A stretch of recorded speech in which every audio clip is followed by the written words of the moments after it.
and I would like to now start the roundtable. So the roundtable will consist of 4 speakers. First, we will have Professor Dr. Anže Erbežnik, who works in the European Parliament on Committee on Civil Liberties, Justice and Home Affairs. Then we will have Assistant Dr. Miha Šošić, who is an attorney and also works University of Law at University of Maribor. Then we will have Charlotte Genschel, which she works for the University of Graz law faculty, and me. So the topic of this roundtable will be the future on mutual recognition and judicial cooperation in criminal matters in the EU.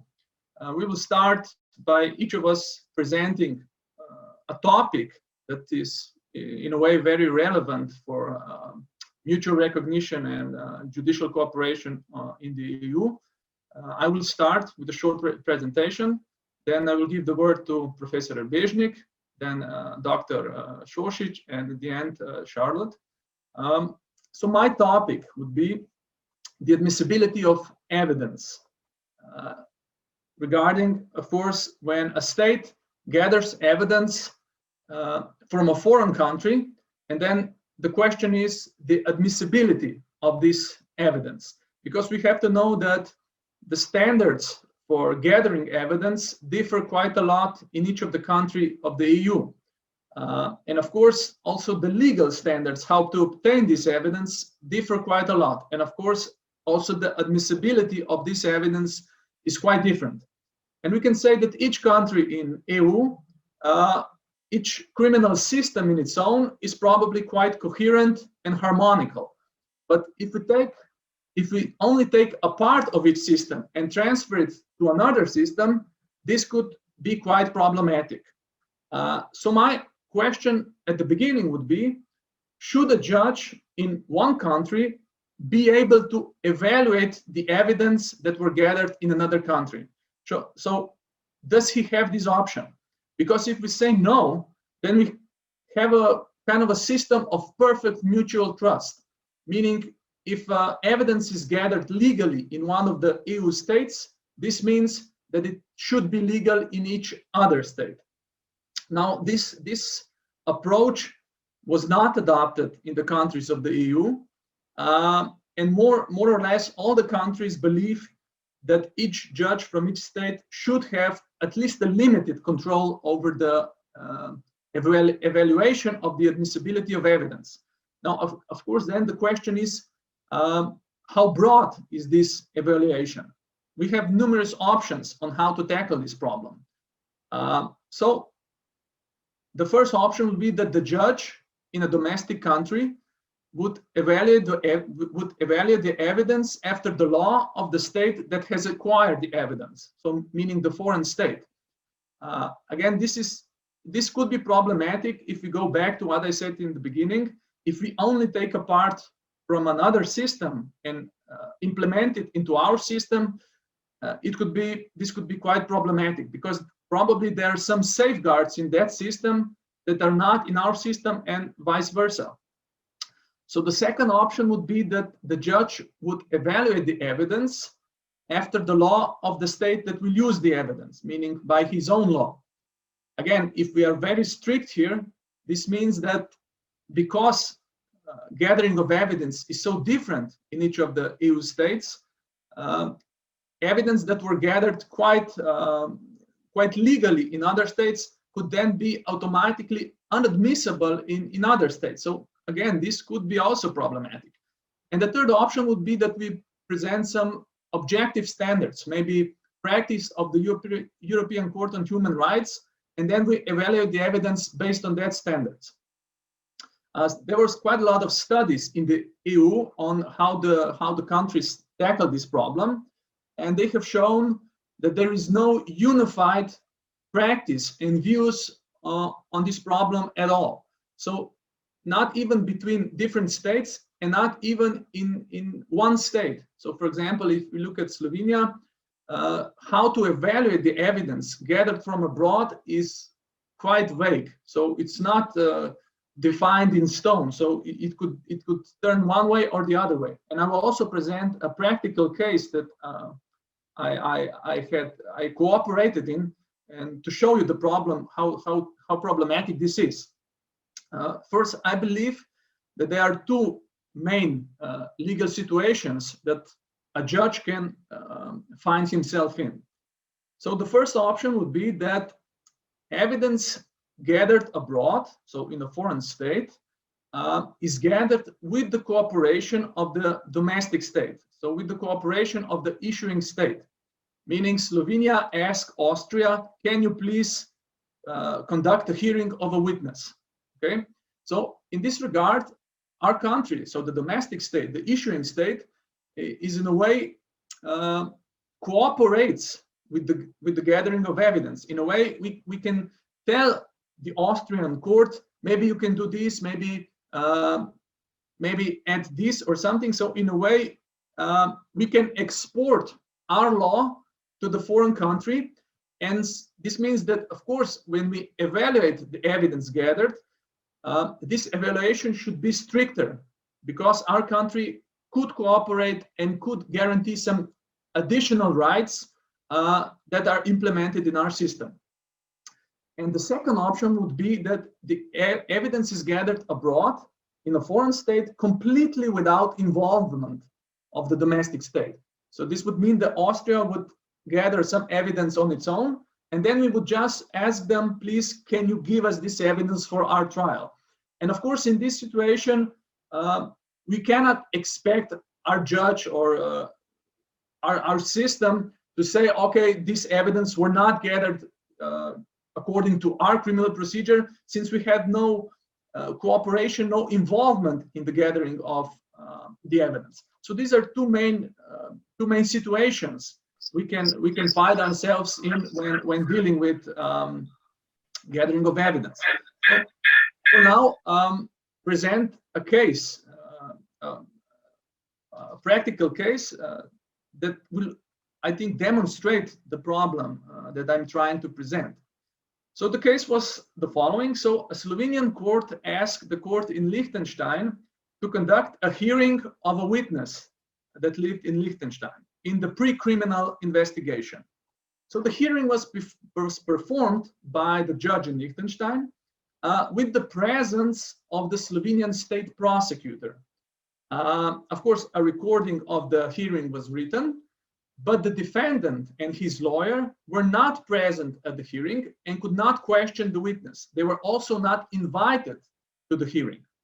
Okay, but according to the legal system of Liechtenstein, this was everything was okay. So the evidence was gathered quite legally in that system. So the witness was an attorney who had privileged status, meaning that he could refuse to testify against the defendant. In this hearing in Liechtenstein, he chose not to, so he chose to testify. But then later on, when he was questioned by court in Slovenia, he took the privilege and said that he will not testify. And now the defense for the defendant in Slovenia said that the judge should exclude the evidence gathered in Liechtenstein based on the fact that they never had an option to question the witness. There was no adversarial system here, and the right of the defendant to question a witness who burdens him was in a way infringed, was not respected. And additionally, if this witness, so this lawyer, would be questioned in Slovenia by our criminal procedural system, the defendant would have the chance, would be invited to the hearing with his attorney, and they could question the witness. They could, in a way, present facts or maybe pose some questions to this witness that would prove that the witness is in fact unreliable. But the judge overruled this the defense statement and said that because the evidence was gathered legally in Liechtenstein, it is also legal in our country and will stay as a part of the basis of evidence. So here is my problem with this statement is, of course, in a way, by conducting the hearing in a foreign state, our state prosecution effectively bypassed the right of the defendant to question a witness. And they legally validated an evidence that would be unadmissible in Slovenian procedure, or at least would not be something the court could base the verdict upon, since there was no control from the defense. The defense could not question the witness, so the right of the defendant, which is also the right of a fair trial based on Article 6 of the European Convention of Human Rights, basic right is to question the witness that burdens me, and this right was not respected here.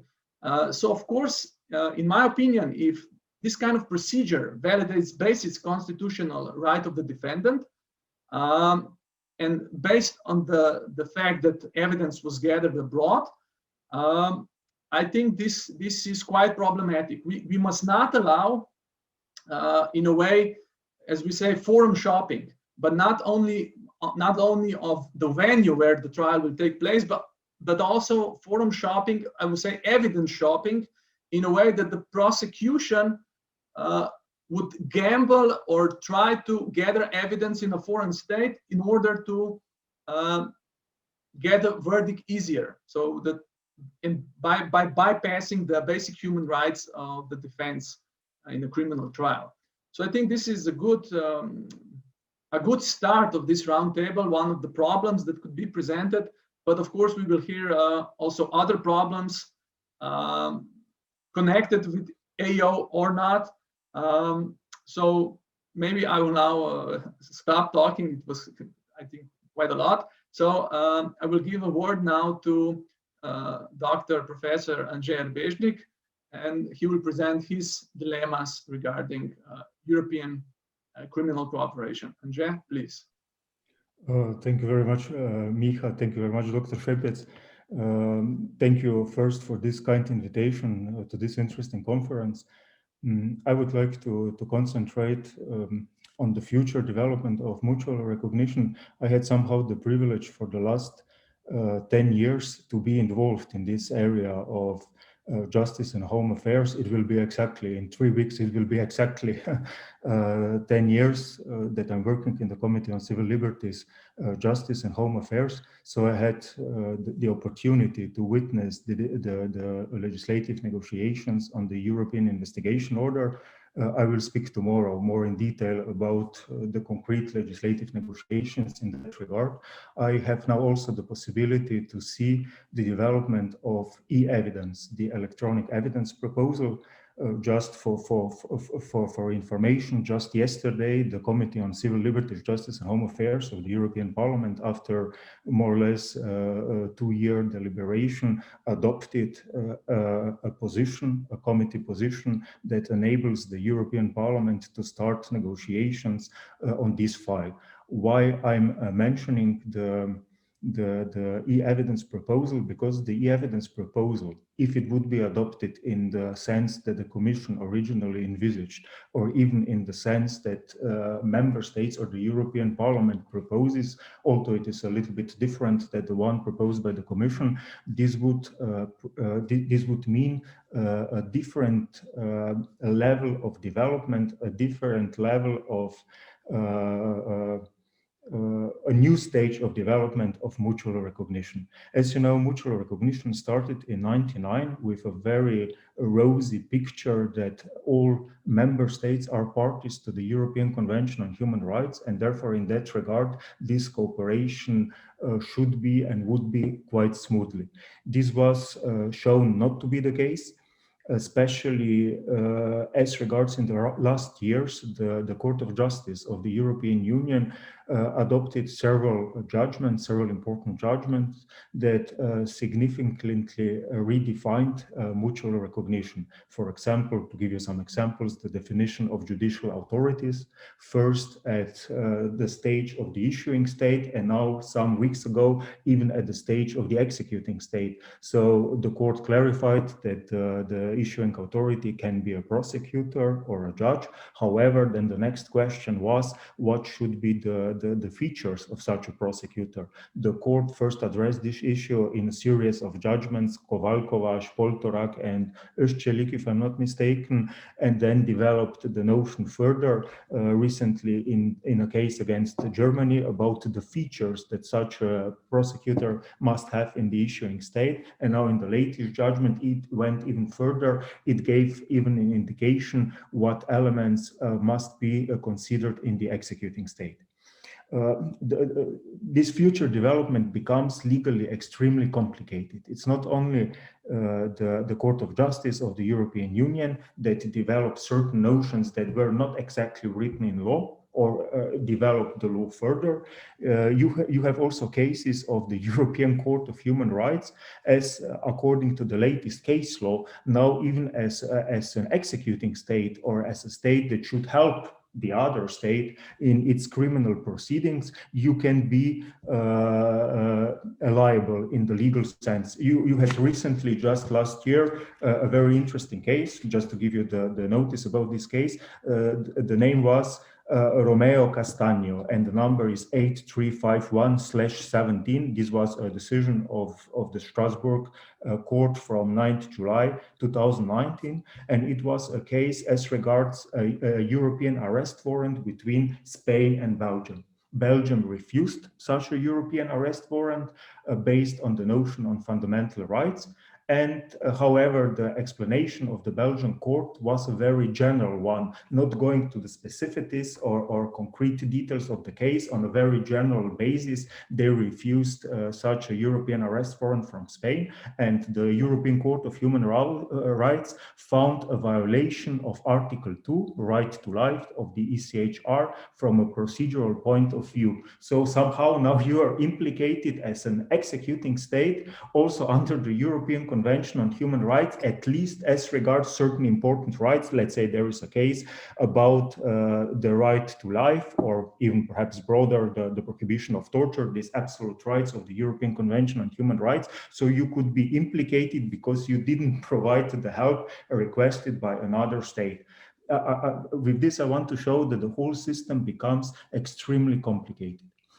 Let me now go back to e-evidence. What would e-evidence mean for the development of mutual recognition? Already in mutual recognition as such, as it is existing now under Article 82 of the Treaty of the Functioning of the European Union, I already showed you there were several unanswered questions. Who is a judicial authority? Is there a fundamental rights non-recognition ground? There was the issue of proportionality. There was the issue of nebis in idem. So there was a lot of necessity for additional case law. However, the e-evidence proposal, as it was proposed by the Commission, would mean a totally new stage in that regard, that the second authority, the executing authority, basically wouldn't take part, or it would take part only if there would be problems with the execution of a certain warrant in a member state. Basically, the system means, as it was proposed by the Commission, that a direct order would have been sent to a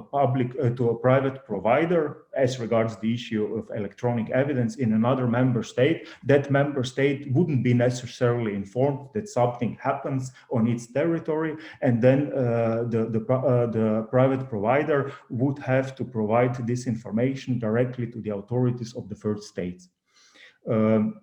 The European Parliament, also now in its position yesterday, adopted several reservations to such a really automatic development of mutual recognition. So this would mean, basically, the Commission proposal would mean a full automatic development of mutual recognition. It would mean a kind of European orders that have to be executed all over the European Union without any additional questions asked, more or less. There are certain non-recognition grounds, however, they are drafted in a way that they would give a very prominent role, not to public authorities in the executing state, in the enforcing state, as the Commission also used a different terminology. They didn't use the same terminology we are using in mutual recognition, issuing and executing state. They changed because they should also probably show a change in the notion of mutual recognition. They used a different terminology. They used the notion on enforcing state, meaning that the second state steps in only if there are problems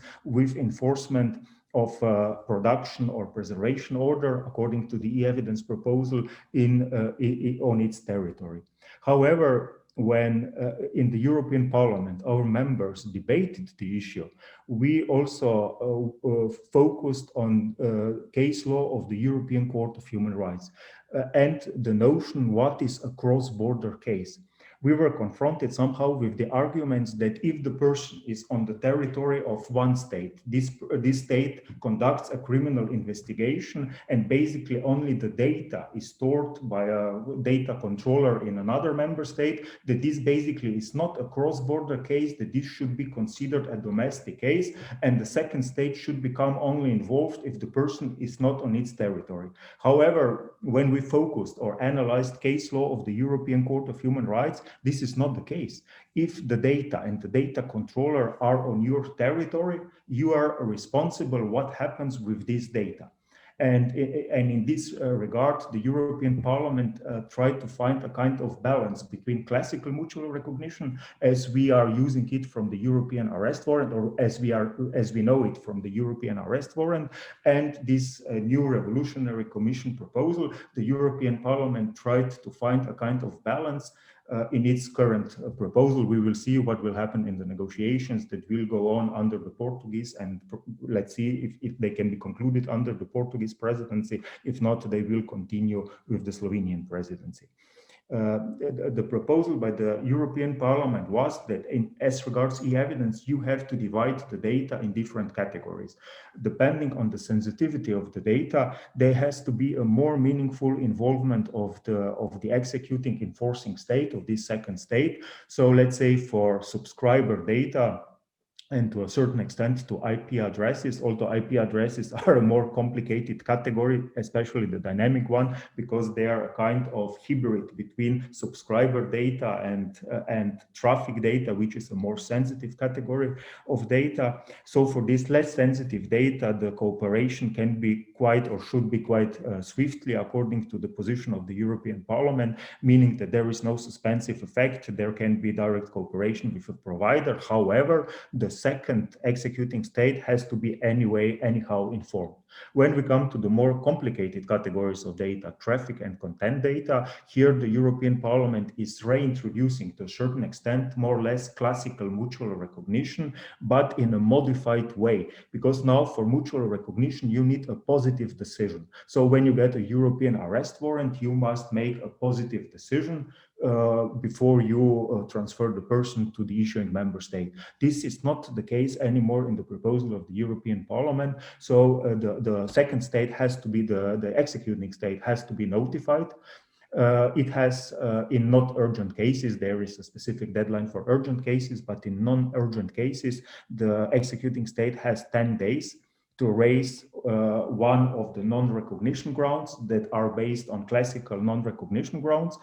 If this is not the case, then silence is considered as a positive decision. So you see, the next step would be that you don't need a positive decision anymore, but somehow silence of the authorities of the executing state is considered as a kind of positive decision. This was about e-evidence in a very, let's say, in a very brief way, because the matter is much more complicated. I would like also to address in these last minutes of my contribution what happens in the classical fields of mutual recognition. Also in that regard, last week, if you follow the work of the European Parliament, we adopted at committee level a very interesting report about the implementation of the European arrest warrant. The European Parliament does not only do legislative work, it does also follow up of legislation by implementing reports. So if we have significant instruments of cooperation between judicial authorities after certain years of application, we do a follow-up. This already happened as regards the European arrest warrant in 2014, and last week at committee level, not yet at plenary level, we adopted such a report. One of the more interesting questions, and this is important for the future development of mutual recognition, was the issue of a fundamental rights clause. I will speak about this clause more thoroughly tomorrow, but just today I would like to mention that there is a big variety, a significant variety of opinions as regards how much fundamental rights should influence non-recognition grounds as regards mutual recognition instruments. And there is also a certain divergency in instruments adopted after the Lisbon Treaty. If you take the European Investigation Order, you have in Article 11, paragraph 1, I think it's point F, if I'm not mistaken, a very broad fundamental rights clause referring to Article 6 and the Charter.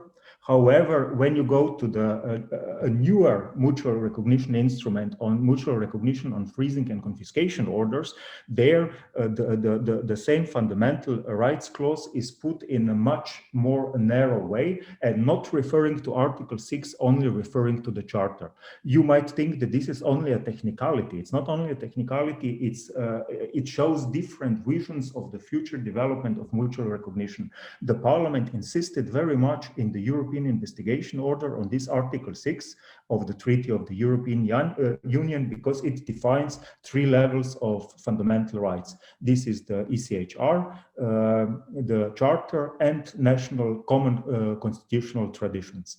However, as regards this 3rd level, this is the most problematic one.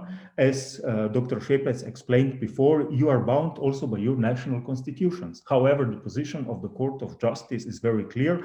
European law, by the principle of primacy, supremacy, even secondary law like the European Investigation Order breaks national constitutions. However, national constitutional courts, at least some of them or most of them, never fully accepted this. They accepted it with some reservation, with this based on this Solange approach. And for example, the second instrument I mentioned, the regulation on mutual recognition on freezing and confiscation orders from 2018, goes more into the direction of the Court of Justice of the European Union. If you're familiar with the Meloni case, it goes more in the direction of the Meloni case, that basically the common standards should be the common standards are only the Charter, and basically you should ignore your higher national constitutional standards. The issue is not resolved because now in e-evidence we have again a fundamental rights clause. However, in this fundamental rights clause, we refer again to Article 6. Basically, we refer back again to the clause from the European Investigation Order. And this shows you 2 interesting points. It shows you some different sensibility inside this common area of justice and home affairs as regards the importance of fundamental rights. And it shows you a much more important questions about very different notions, how the European, let's call it in brackets, federation should develop in the future. Should it be a much more harmonized, even unified entity with common standards that are applicable to everybody, similar as in the United States. I had the pleasure to study in the United States for some time at Berkeley, so I could study the American system. And in the American system, basically, you have the federal common standards based on the Bill of Rights.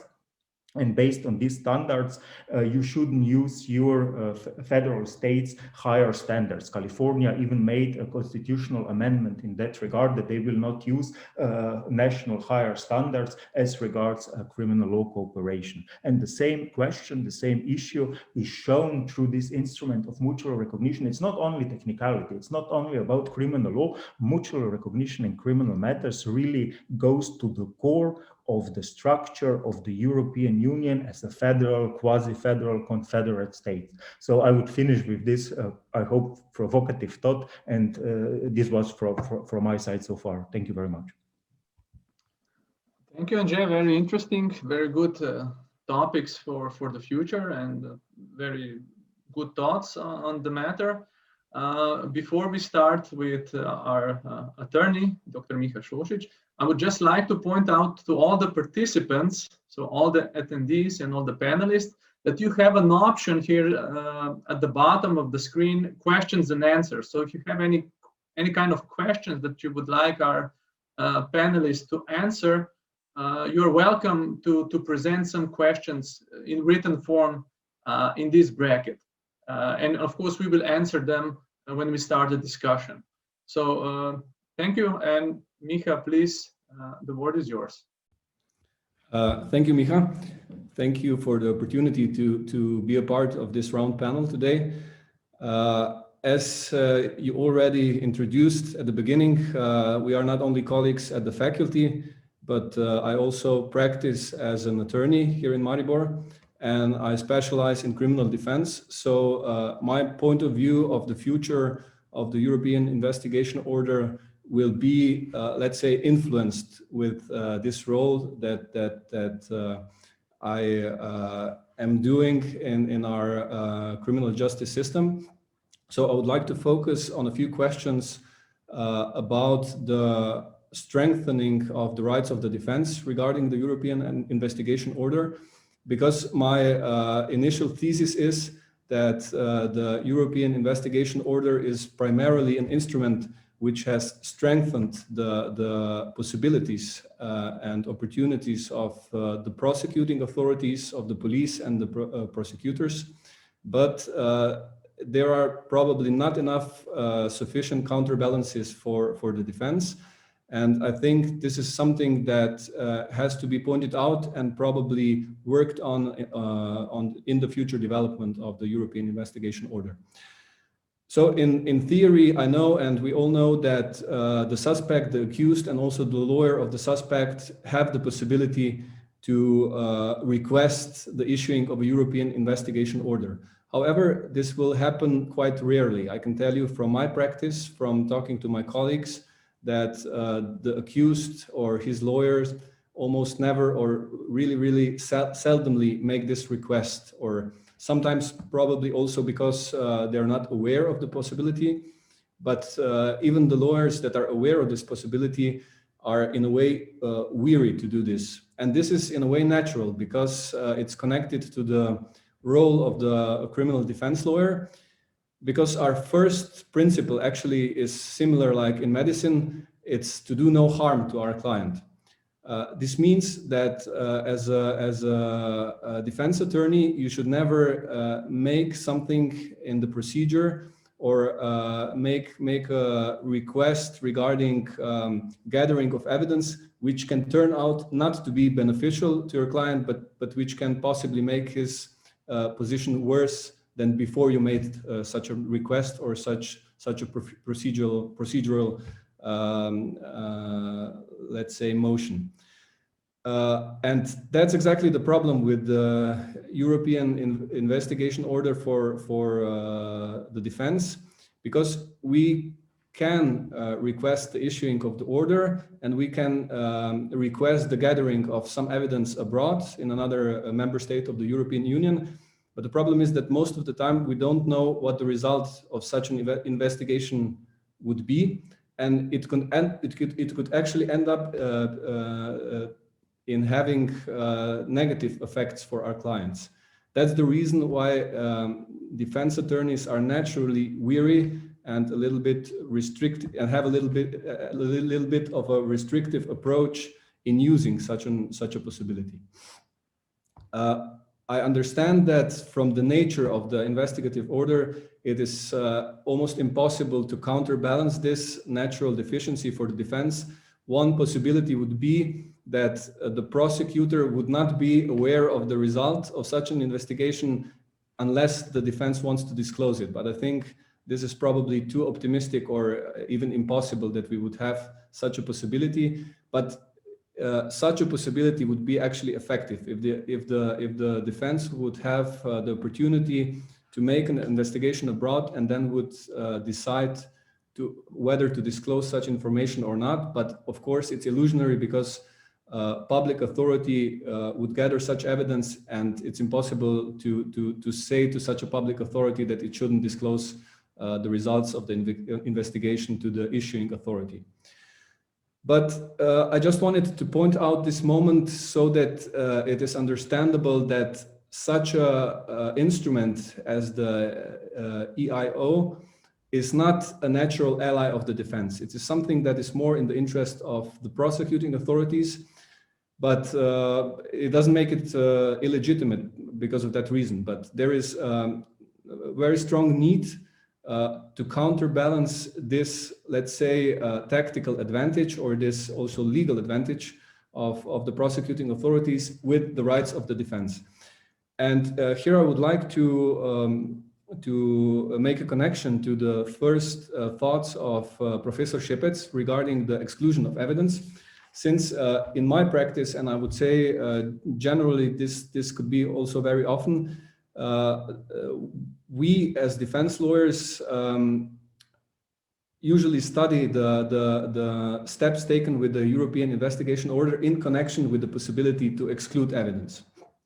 And as my colleague Professor Šepec has pointed out, there are of course in different member states different standards for now on which to judge the admissibility of evidence gathered in other member states, or also to judge the reasons to exclude such evidence.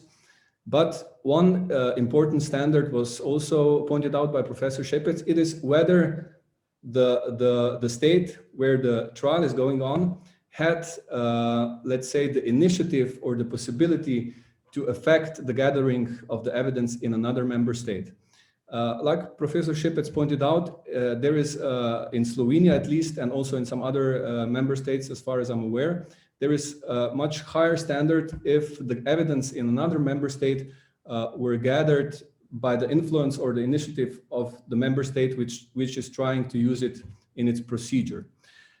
And here I think the European investigative order can play a really important role because it allows for the issuing member state to ask the executing member state to follow its procedures and formalities, and this is really important. It's of course under the condition that the executing authority would not break its own law, but it is really important for the defense because it shows that if the issuing member state gave the influence to gather some evidence abroad, it also could use the European investigative order to say to to ask to the executing authority to follow its own procedures and rules. So this higher standard, following the procedures and rules of the issuing member states, can then play a role when deciding whether such evidence is admissible or not, or whether it should be excluded or not. But as we as a defense have always the problem that it's almost in a lot of cases it is really difficult to track whether some evidence in another member state were gathered by those authorities on their own initiative, or whether there was an influence, let's say, from Slovenia as a issuing member state. Because a lot of communication between the prosecutors and between the police is informal, and it's a lot of times impossible to track it. And also the court, the case file is not always complete. So for the defense, it is a lot of times almost impossible or very, very difficult to prove whether something happened in another state on its own initiative, or whether, let's say, Slovenia as the issuing authority had a role in gathering the evidence. My thesis is, and of course it's subjective, I would say that a lot of times the prosecution and also the police try at least not to, if not hide, try at least not to point this fact out too much, because they know that if they will point out that the evidence in the other member state was gathered on the initiative of Slovenia, there would be a higher standard. So we as the defense have to track all the evidence and see, let's say, or connect the dots, and also find the loops and try to prove that actually this wasn't a completely independent procedure in the other member states, but there was some influence or even the initiative of our state as the issuing member state. And that is the reason why I think that this EIO should be counterbalanced with certain duties for the cooperating prosecuting authorities, for the police and the prosecution, that all their cooperation from the beginning to the end should be documented and disclosed to the defense, because this would be a way to check whether there was a possibility to issue an EIO. Because a lot of times this instrument is not used by the police and by the prosecutors, and we as the defense, when we try to exclude the evidence, say, but yes, if there was influence from Slovenia, you also had a European instrument to influence that the evidence gathered in another member state would respect the procedures and guarantees from Slovenia. And here is where the EIO comes into play for the defense. We can use it a lot of times as a lost, let's say, to point it out that it was a lost opportunity, because if it wasn't used, then this evidence, and it could have been or should have been used, then this evidence has to be judged more strictly, because the issuing authority had the possibility to influence the way that the evidence was gathered in another member state.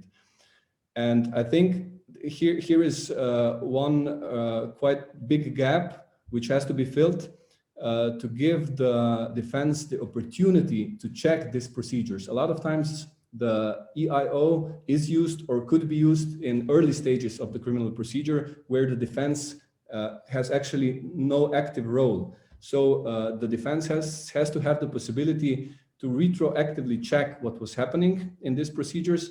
But this can only be done if there is also the duty to document those steps, and also the duty to disclose the steps and the documentation to the defense. So these are some of my thoughts for our discussion, and of course they are very much influenced by my role as a defense attorney. Thank you very much, Miha. Great presentation. I completely agree with you. What you explained is probably a kind of advanced evidence shopping. So in a way that the police and the prosecutor informally informs the other prosecutor from another state to gather evidence on their own, so they will not have to issue an EIO, and therefore bypassing some of the legal rights that would have to be respected in the domestic criminal procedure. So this, of course, is valuable information from practice, which academics probably couldn't even think of, maybe because we believe that everything is formally always correct and legally done. But this is in a way bypassing the legal standards that should be met. So very, very interesting.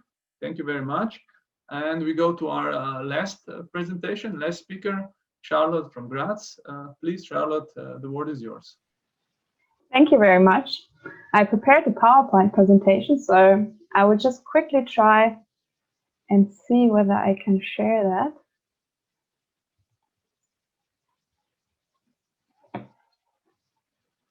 I think it should be this one.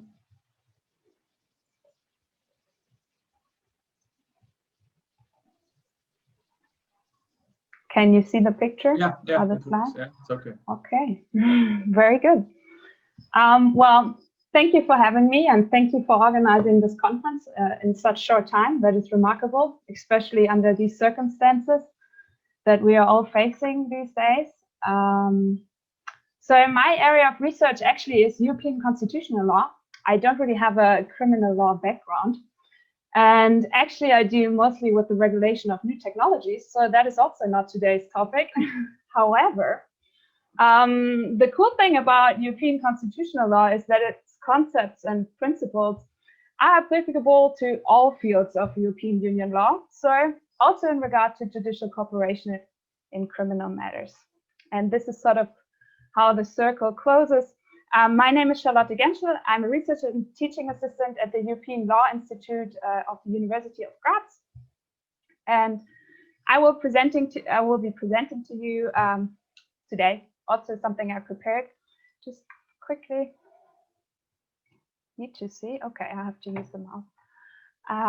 So my topic, which I chose for today, is mutual recognition in the area of freedom, security, and justice. A little recap, because I was thinking, so when we are talking about the future of mutual recognition, it might be quite, it might come in handy to know how it actually developed and how it evolved over the years. Because I mean, spoiler alert, it hasn't been there for so long, especially not in the AFSG.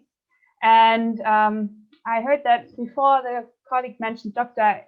Erbežnik. I'm very sorry for the German pronunciation. But he already got onto some of the aspects of mutual recognition that are sort of connected to the from a European constitutional view. Well, to give you an overview of today, just not today, but my presentation, I was thinking that first I will talk about a little bit about the history of the principle of mutual recognition, just to see like sort of which aspects came along with it. Then why do we need mutual recognition, especially in the area of freedom, security, and justice? I mean, it would be very nice not to need it, but we do. And then the third and final thing that I will be talking about is a case actually that got decided just like today, and not in the early morning, but I think like in the last 2 hours or something, that the results from that the judgment got published on Courier. So that would be interesting, but I can still talk about the case. It's quite interesting. It's about the difference in the European investigation order and the European arrest warrant. So yeah, just quickly to start with, this is a GIF, and it's the internal market. And it's where it all started with the principle of mutual recognition. Now I will give you a very short overview, because obviously due to time issues, I will not get into detail, but there's a lot of detail from a European law perspective. Anyways, let me try to summarize this. So in 1985, so in the mid-80s sort of, the Commission published a white paper in which it sort of analyzed the two aspects about how the regulation of the internal market was going. It put it in an old approach versus the new approach, which it was trying to sort of enforce or set into place. The old approach was to sort of harmonize through details and technical specification. Now we're talking about harmonization for the purpose of the functioning of the internal market and thereof, you know. And the old approach didn't work so well, because as we know, harmonization takes a long time. And that's why they sort of wanted to introduce this new approach, which they thought would be good if you could have some mixture of, you know, a little harmonization, but mostly member states were supposed to, and this is where the principle comes in, mutually recognize each other's, in that case, for instance, decision to send one good from one state to the other, and then you just you know, that would be fine without any sort of regulation to it from the recipient state. So this is sort of where the concept started. It already had problems in there. However, then later on, and now we sort of try to get to the area of freedom, security, and justice in the end of the 90s now. So we're doing a little time step there. The UK Council presidency in 1998 sort of thought, okay, we're having sort of the same problems as they had back in the day with the internal market. As you might know, that everything before Lisbon Treaty was very difficult in regards to regulating criminal matters on a European Union level, because there was simply just not the powers. The European Union didn't have the competency to do so. And so everything had to go through harmonization that took a long time and wasn't so successful, because actually the criminal matters remained within, obviously, the sovereignty of the state, And then you have all the different member states having their own legal framework in regards to criminal law. And so the UK Council presidency thought it would be a very cool idea to now maybe sort of enlighten the system with the principle of mutual recognition. And then in 1999, there was the European Council meeting in Tampere, and that's actually where it first got into place. And Dr. Erbežnik already mentioned it. That's actually where in the Council conclusion, you can find the reference to mutual recognition for the first time in the area of freedom, security, and justice. And basically what they said is that they wanted to enhance mutual recognition of judicial decisions and judgments in order to facilitate the cooperation between the authorities. And not only did they say that, but also did they want to endorse the principle of mutual recognition as a cornerstone of judicial cooperation. And from a theoretical matter, so from a dogmatic matter, that is actually a little difficult, and it showed to be difficult and also a long day. However, as we know, 9/11 happened, and that actually was a window of opportunity to get along and, for instance, to have the framework decision establishing the European arrest warrant, which the Commission had been working on before, but that sort of put it like this events from 9/11 really put that forward. And now member states were super eager to sort of have to fight against cross-border criminality, I guess you could say. And from a European law perspective, I feel it's quite interesting that states would be able to come to an agreement on such big level, on the macro level, because I mean, sort of introducing the principle of mutual recognition really is a big thing. And we already heard before, it has like, it goes very into the sovereignty of states and their own legal frameworks. So it is a macro level management. And then when you look behind it a little bit, you will see, oh, there's not that much harmonization actually. And then actually on micro level, you can see that actors were not able to agree upon too much, let's say, the fine print, you know. So I find this quite interesting, but I think it's something you can see whenever member states or actors come to a table and try to find a conclusion. Usually it's easier to agree on a big level than it is to agree on the small stuff, I'd say. And that is already something which takes me to my next slide. The mistaken analogy between the area of freedom, security, and justice and the internal market. That is something I think that is, from a conceptual point of view, quite important to keep in mind when you talk about the future. I mean, this concept stems from the internal market, but there are differences. Now, this is a little disputed, obviously, in academia, but just like everything I'm saying is my personal view, how I analyze the things from this standpoint or from now. Maybe tomorrow I have a different opinion. I don't think so. But let's see. So I put together two arguments, actually, that can also be found in a paper from Williams. He put together these two main arguments, and I took them for the time's sake just. So we have a harmonization argument. So what is the difference between internal market and the area of freedom, security, and justice?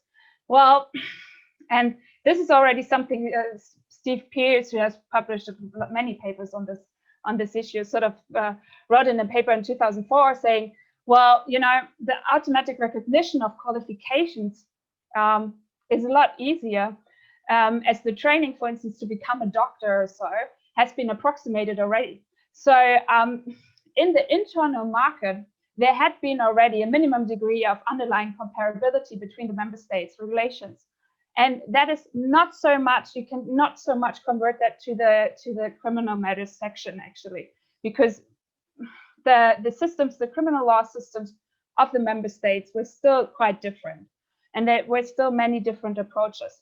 So that is the difference in the harmonization argument, stating basically that internal market is a much higher harmonized area than the area of freedom, security, and justice, which is logical in a way because of competences at the time to regulate these things.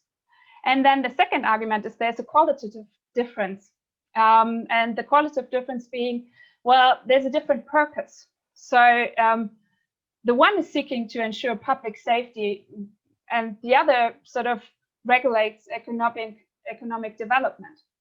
And with that comes, for instance, this sort of difference that also arises, it got mentioned before very shortly, where in the internal market, when it comes to mutual recognition, states are actually not obliged to be active. What they have to do usually is they should just not interfere interfere in transactions between private parties.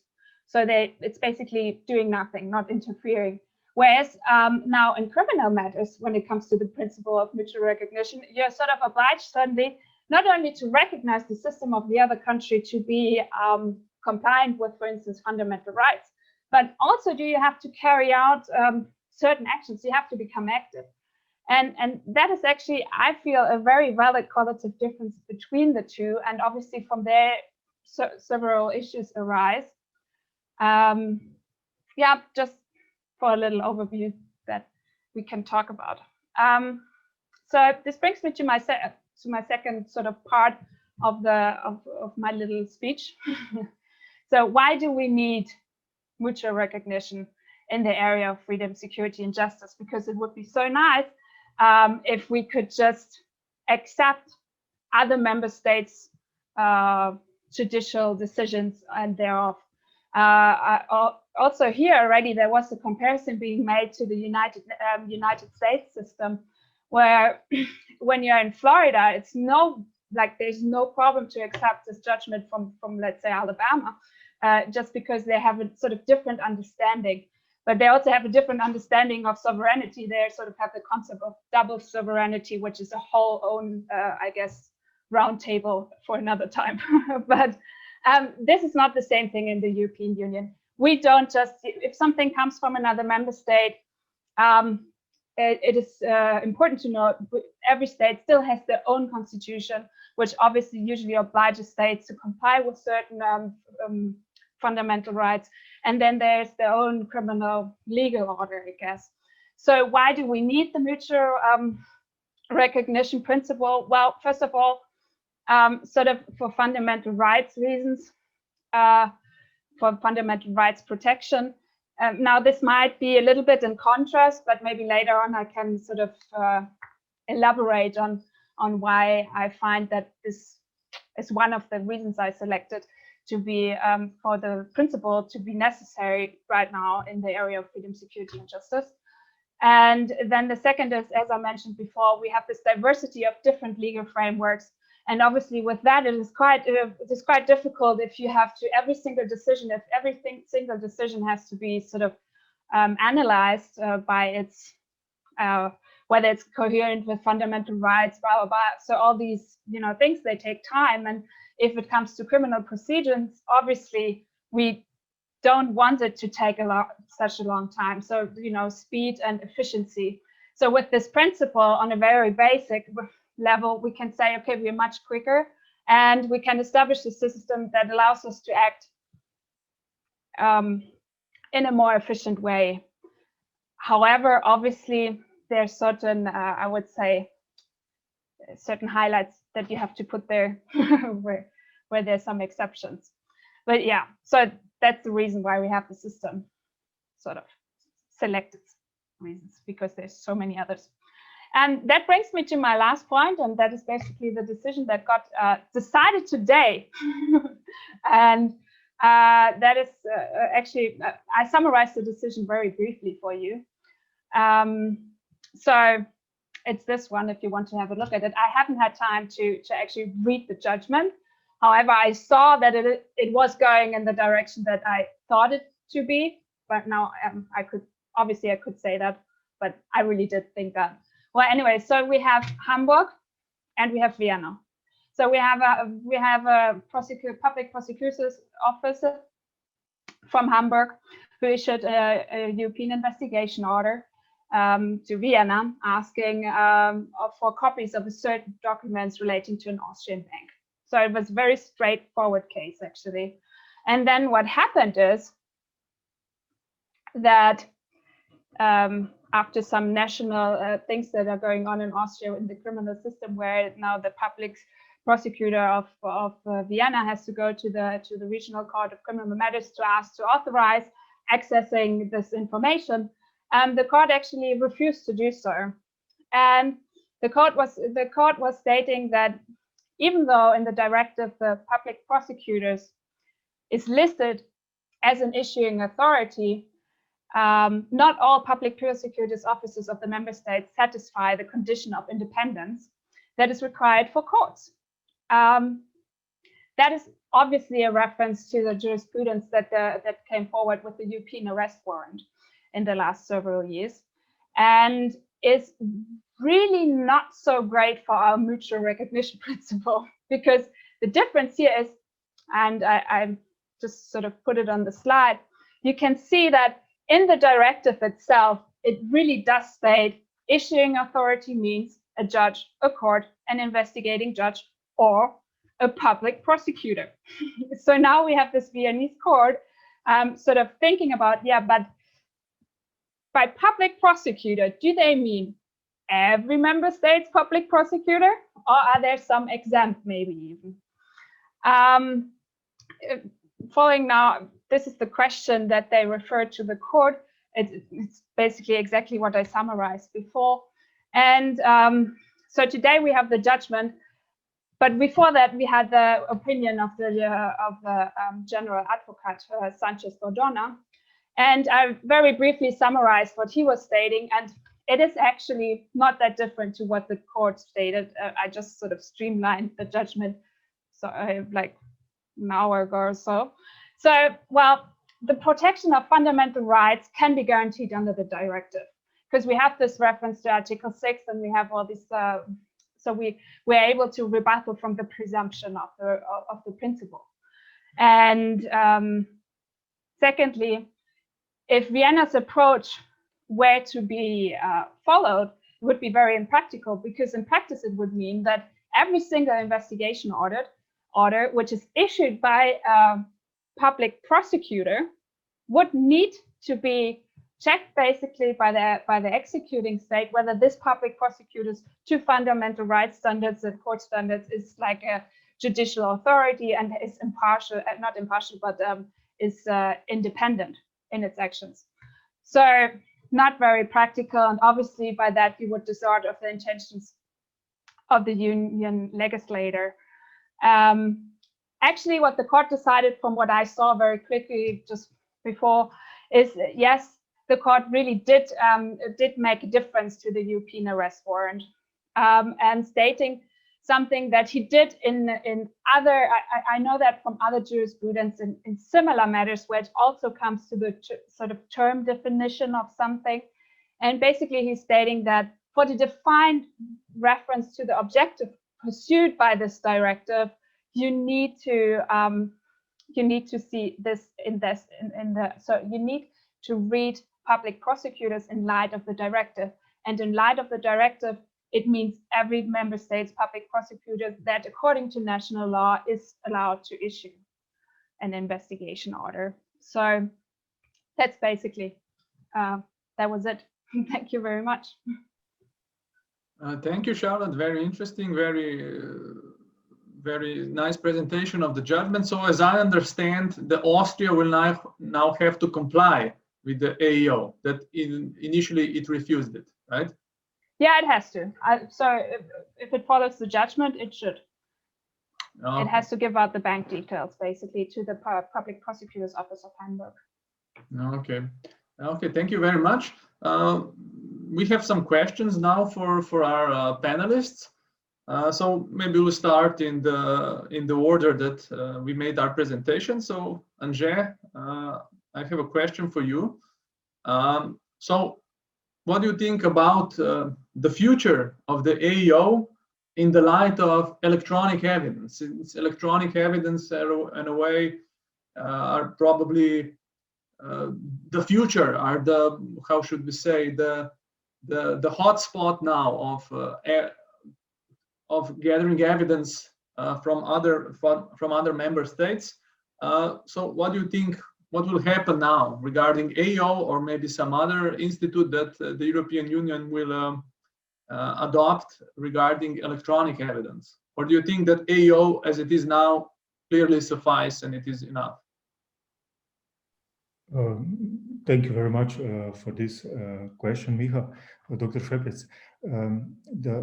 At the moment, the e-evidence proposal, basically there are two legal texts, a directive and a regulation, was intended as a kind of lex specialis to the European investigation order. However, probably with progress of technology, more and more evidence will be in an electronic format, and more electronic evidence is already, but even will be more important for a criminal procedure. So the notion is that in the future, basically it could be vice versa, that e-evidence will become the main instrument, and basically the European investigation order would become, I'm not speaking now in the next 3 or 4 years, but let's say in a 10 years time, that e-evidence will be the main approach, and the European investigation order will be really used only in the cases where you need a certain physical contact, let's say a physical notion of evidence being transmitted. I already illustrated before that e-evidence really changes substantially the meaning of Article 82. There was a debate among some members of the European Parliament if the proposal as it was done initially does not basically reinterpret Article 82 in such a way that it already means a change of the treaties. So it's a quite extensive, quite a large interpretation of mutual recognition. So the probability, in my opinion, is very high that e-evidence will be the new main approach, and in the next years, the more electronic evidence becomes the main evidence, the more the European investigation order is not the main instrument anymore, but becomes the lex specialis to the lex generalis of e-evidence. Just if you allow me a small addition, what you and Dr. Šošić mentioned before as regards the danger of forum shopping in the electronic evidence field, you have exactly this danger in connection with data retention. You all know, are familiar with the data retention system, the judgment of the court, or several judgments of the Court of Justice, first annulling only the 2006 directive on data retention, and then later on even annulling some national systems that kept data retention after the judgment. But we are still in a situation where a lot of member states have a full-fledged general data retention system in place, and you can be quickly, let's say, also by using mutual recognition or a European investigation order, confronted with the question of forum shopping or the danger of forum shopping, because some member states are very restrained and are, let's say, are not very favorable as regards the abolishment of the general data retention system. I just wanted to add this. Thank you very much. Okay, thank you, Anže. Great. Of course, if other panelists have something to add, they are welcome to. Otherwise, Miha, I have a question for you. So how do you rate your involvement of a lawyer in any kind, not just the EIO, but any kind of, I should say, European institutes? Because we still, I think we still have to distinct two different propositions for gathering of evidence. One would be when we have a pre-trial investigation phase, when there is no suspect and no defendant. So police is asking, or state prosecutor is asking another state to gather evidence in order to find the suspect who he will then prosecute. And of course, a completely another topic is when in the domestic state we already have a suspect or the defendant. And in this regard, I believe that according to the adversarial procedure, which is also something that European Court of Human Rights in a way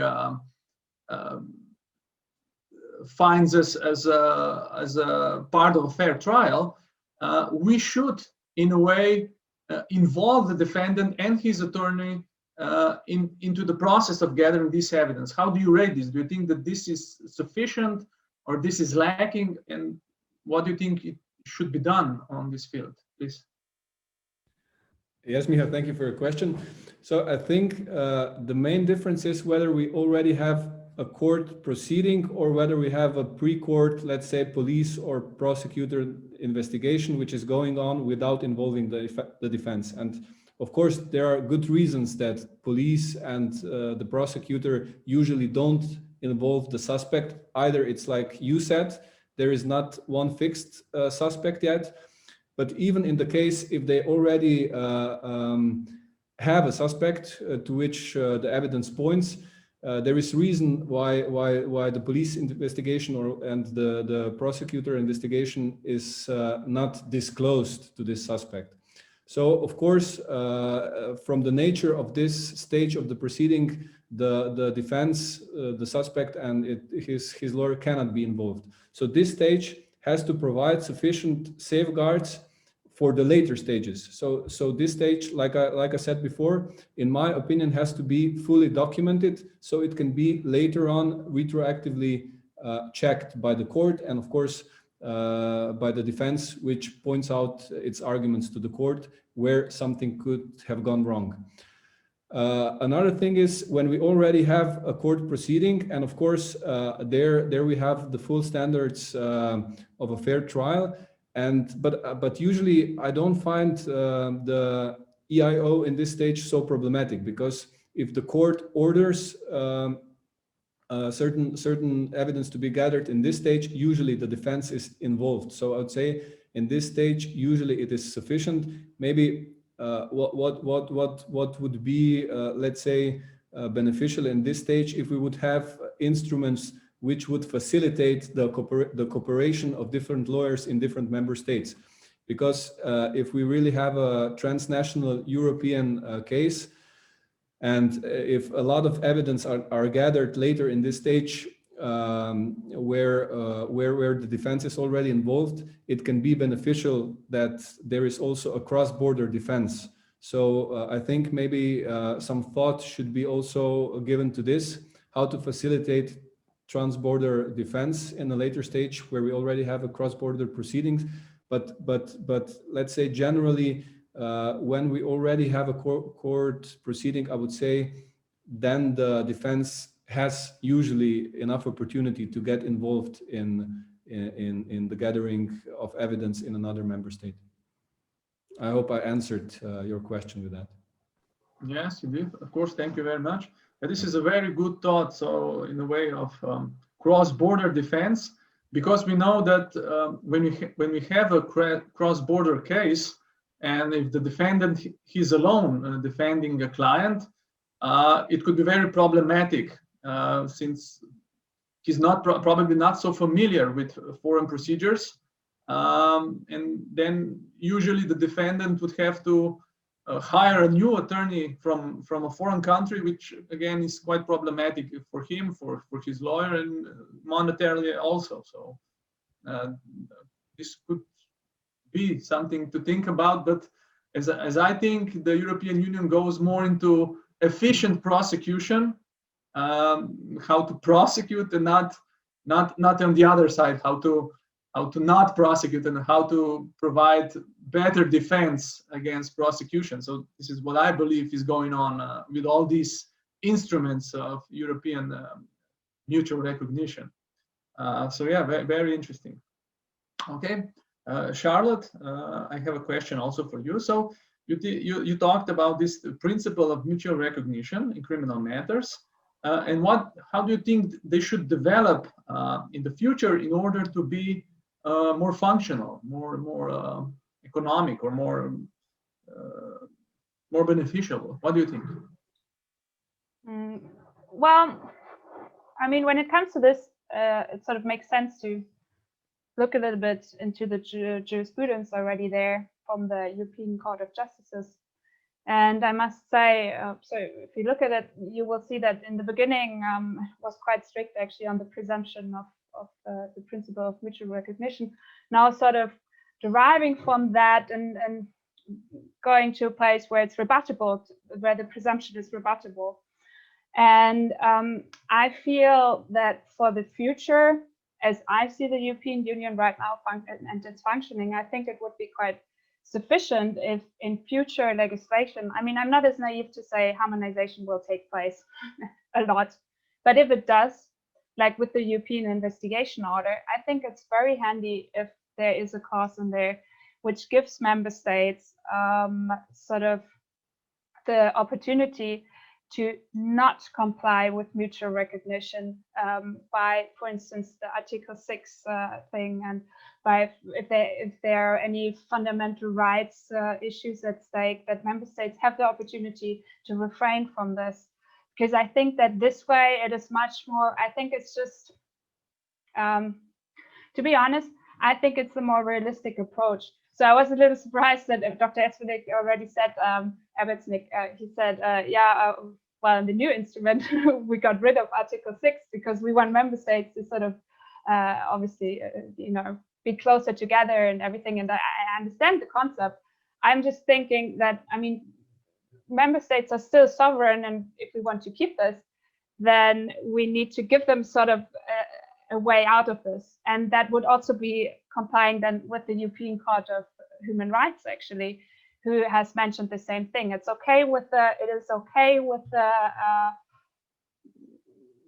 the principle as such being applied to the area of freedom, security, and justice, especially in criminal matters. However, it also raises the issue that fundamental rights need to be protected, and that member states need to have the opportunity to do so if they feel that they might be infringed.